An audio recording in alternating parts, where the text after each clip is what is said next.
91 ምን ይፈጠራል? ክፍል 90 ላይስ ምን ተፈጠረ? አብራችን ቆዩ። በመጀመሪያ ደረጃ ሉሊት ገነት በሉሊት ምክንያት አሁን ራሷን ስታ አትናገርም፣ አትጋገርም፣ ጸጥ ብላለች። ሲጠይቋትም መልስ አትሰጥም። ምንም አይነት እንቅስቃሴም እያደረገች አይደለችም።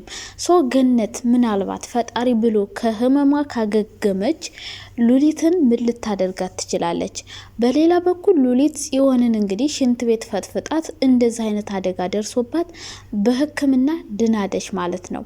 ሲቀጥል ደግሞ ኤፍራታ እዛ ታግታ መከራዋን ስቃይዋን ስታበላት የነበረችው ሉሊት ናት። ሉሊት ላይ አሁን 3 ጠላት አለባት።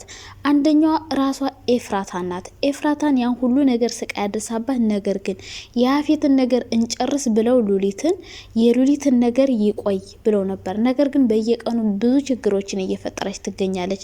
በሌላ በኩል ጽዮን ላይ እንግዲህ ሽንት ቤት ፈጥፍጣት እንደዛ አይነት ከባድ አደጋ ደርሶባት ነበረ ማለት ነው።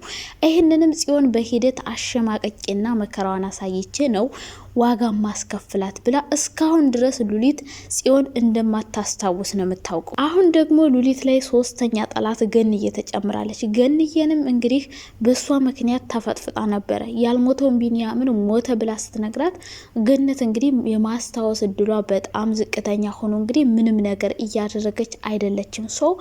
ገነት ከህመሟ አገግማ ለኤፍራታና ለጽዮን በሉሊት ምክንያት እንደዚህ መሆኗን ስትነግራት እነዚህ 3 እንስቶች ሉሊትን ምን ሊያደርጓት ይችላሉ? በዛ በኩል ደግሞ ራሱ ያፌት አለ። ያፌት ራሱ እያሳደዳት ይገኛል። አሁን ላይ ሉሊት ላይ ዙሪያውን ወጥመድ ተጠምዶባታል። ሉሊት ይህን ሁሉ ወጥመድ አልፋ እንዴት ነው ተንኮሏን የምትቀጥለው? እንዴት ነው ይህን ሁሉ ወጥመድ ልታልፈው የምትችለው? ቤት ውስጥ ሆነ አሁንም የተለያየ ወጥመድ እያጣመደች ነው። በሌላ በኩል ደግሞ ናታንና ያፌት አንድ ድርጅት መስራት ጀምረዋል። ስለዚህ አሁን ላይ ያፌትና ናታን አንድ አይነት ስራ ሊሰሩ ነው። ያፌት አለቃ ናታንም ሊሆን ይችላል፣ የጊዜ ጉዳይ ነው። ያፌት አለቃው ናታን ሆኖ እንዴት ነው ሊሰራ የሚችለው አብሮ? ወይስ ደግሞ ናታን አለቃው እንዲሆንለት ይፈቅድለታል? ወይስ ደግሞ ናታንን የተለየ ወጥመድ አጥምዶ እንዲወድቅና ከዛ ድርጅት እንዴት ነው እንዲወጣ ሊያደርገው የሚችለው? ኤፍራታ እንዴት ነው ከያፌት እጅ ልታመልጥ የምትችለው? ያፌት አሁን በጣም እየተቆጣጠራት ነው። እሷ ምንም ነገር ለውጥ እያገኘች አይደለም። ምንም አይነት ስራ እየሰራች አይደለም። ምናልባት ተደብቃ የተወሰኑ ስራዎችን እየሰራች ሊሆን ይችላል። ነገር ግን ከያፌት አምልጣ ወደ ናታን የምትሄድበት እድሏ በጣም ዝቅተኛ ነው። በተለይ እቺ ተንከሲስ ሉሊት ናታንና ዲያራ ግንኙነት እንደጀመሩ ካወቀች ወዲያውኑ ደውላ ለኤፍራታ ልትነግራት ስለምትችል ኤፍራታ አሁን ሌላ ጭንቀት ሊጨመርባት ይችላል። ካለባት ጭንቀት ላይ የናቷ የገንዬና የሷ ነገር ያሳስባታል። የሷና የናታን ነገር ያሳስባታል። እዛ የታገቱ ሴቶች ያሳስባታል። ይሄ ሁሉ ሀሳብ እያለባት አሁን ደግሞ ሉሊት ተጨማሪ ሌላ ሀሳብ ከጨመረችላት ኤፍራታ ጭንቅላቷ ሊፈነዳ ነው የሚደርሰው። እስካሁን ድረስ ዲያራና ናታን አብሮ እንደሆኑ የምታውቀው ቤዚ ብቻ ናት።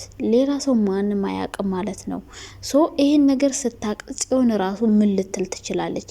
በሌላ በኩል ቢንያምና ጽዮን እንግዲህ ቢንያም ያተንከሲስ አቤላ የነገረውን ነገር በሙሉ አምኖት በጽዮን አማካኝነት ጽዮንን እንደዛ ሲሰማት አቁሞ መንገድ ላይ ሲረብሻት እንደነበረ አሁንም ቢሆን እየረበሻትና እያስቸገራት እንደሆነ ለአቤል ነግረው ከዛ በኋላ አቤል ቢንያምን እንዳገተው ነው የሚያውቀው።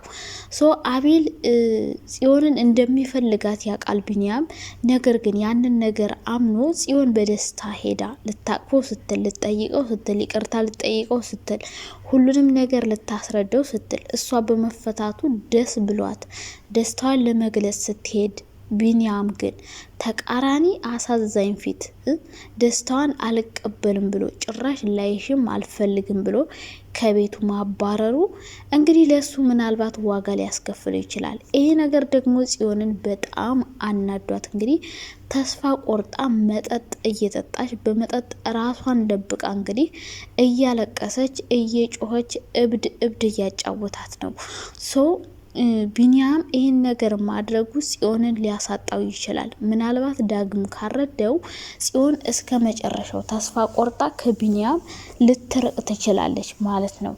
ስለዚህ አሁን ላይ ቢኒያም ይሄ ነገር በኋላ ሊጸጽተው ይችላል። ምክንያቱም እውነታው ሌላ ስለሆነ እውነታው በጽዮን አማካኝነት ወይም ጽዮን እንዲያግተው ፈልጋ እንዲታገት ፈልጋ ሳይሆን አቤል የራሱ ጉዳይ ነው። አንደኛ ያፌትን ስላሳሰረበት ነው። ሁለተኛ ነገር ደግሞ ከጽዮን እንዲርቅ ስለሚፈልግ ነው። ከዛ በፊት ግን አቤላ ለጽዮን አንድ መረጃ እንድታጠፋለት ከዛ በኋላ ግን ቢኒያምን እንዲለቀው ነበረ የተስማሙት። ነገር ግን ያፌት በመምጣቱ አቤል የፈለገው መረጃ ሳይጠፋለት ነው የወጣው ማለት ነው ቢኒያም።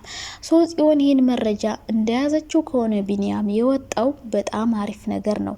ነገር ግን መረጃውን ቀድማ አጥፍታው ወይም ሰጥታው ከሆነ ምናልባት ለጽዮን የተወሰነ ሳይድ ኢፌክት ይኖረዋል ብዬ ነው የማስበው። ነገር ግን ይሄ መረጃ ካለ ቢኒያምን የበለጠ ለማሳመን ይረዳቸዋል ማለት ነው።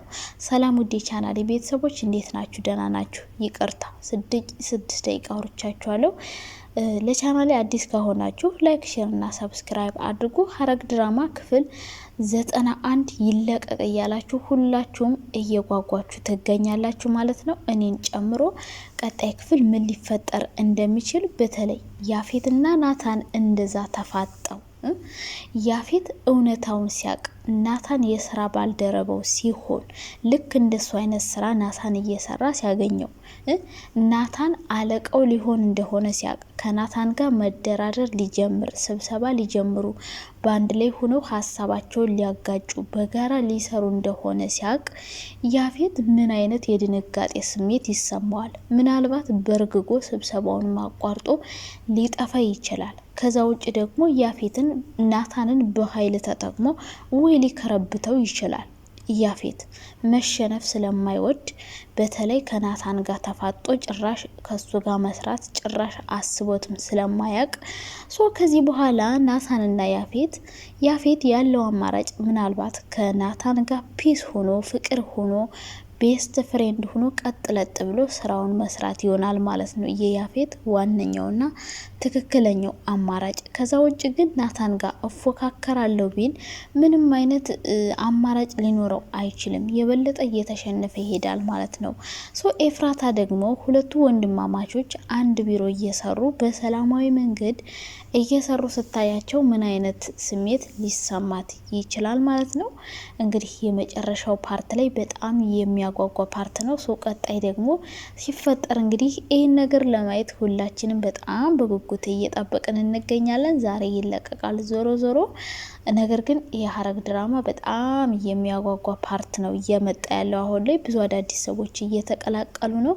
በተለይ ሔዋን ከዛ እንዴት ማምለጥ እንዳለባት እንዴት ልታመልጥ እንደምትችል ሴተኛ ዳሪ መስራት አትፈልግም። ለሴቶቹ በላይን ስራ ተቀላቅላለች። ነገር ግን ከዚህ ስራ እንዴት ልታመልጥ ትችላለች? የብዙዎቻችን ጥያቄ ነው። የኔም የእናንተም ጥያቄ ነው። ሔዋን ይህን ስራ መስራት ሳትፈልግ እየሰራች ነው። ነገር ግን ማምለጥ የምትፈልግበት መንገድ እየፈለገች ነው። እስካሁን ድረስ እንግዲህ መረጃም አላወጣችም። ምንም የያዘችው ነገር የለም። እዛ መግባቱ አሁን ዋጋ አስከፍሏት፣ ነገር ግን ያሰበችውን ነገር ሳታሳካ የምትወጣበት ሰዓት እየደረሰ ይመስላል። ነገር ግን ለማምለጥ ብዙ ጥረት እያደረገች ነው። በትንሹም ቢሆን የተወሰነ ፍንጭ ይዛ ትወጣለች ብዬ ነው የማስበው። እዛ ገብታ ነበረ ኤፍራታን አግዛታለሁ ብላ አስባ ነበር። ነገር ግን እንዳሰበችው የሄደላት አይደለም። ኤፍራታም እንደዛው ሁኔታዎች እንዳሰበቻቸው እየሄዱ አይደለም። በችግር ላይ ችግር እየተደራረበባት ይገኛል ማለት ነው። እንግዲህ በቀጣይ ክፍል ገነትና ሉሊት ምናልባት ገነት ሰላማዊ ሆና ከታመመችበት ከነቃች ምን ልታደርጋት እንደምትችል መገመት አይከብዳችሁም። ብዙ ሰዎች ጽዮንንም ኤፍራታንም ስቃያቸውን አብልተዋለች። ሉሊት የመጨረሻዋ ፓርት እየደረሰ ይመስላል። ቀጣይ ክፍል የሚፈጠረውን ምናይ ይሆናል።